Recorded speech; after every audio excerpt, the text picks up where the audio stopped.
So there I was 28 years old, I'm working at the Philadelphia Inquirer, I am a pop culture reporter, and I'm writing about like WrestleMania and the Pillsbury Bake Off, and life is really, really good. And then I get dumped by this guy, and I am devastated. I decided to write a book where the girl would be a lot like me, and she would get this fantastic happy ending because I didn't know if I was going to get a happy ending, and that became Good in Bed. I was really surprised by how many women sort of said, you know, this is my story, this feels like my life you're writing about.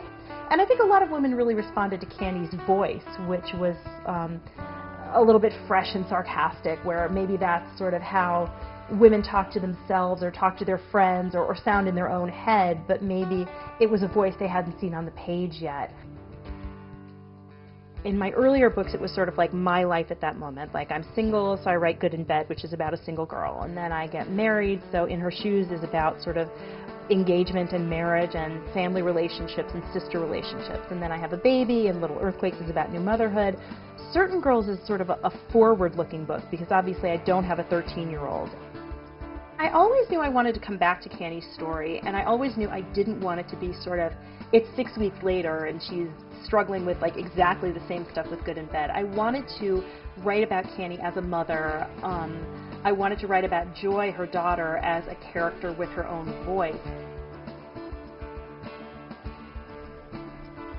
Being a mother has been good for my writing in terms of having less time to actually write, but being intensely focused when I do have time to write. Used to be, when I left the Philadelphia Inquirer and was doing fiction full-time, you know, you'd sort of noodle around, you'd wake up in the morning and you'd check your email and go to the gym, and now that I have 2 daughters, I'm very focused.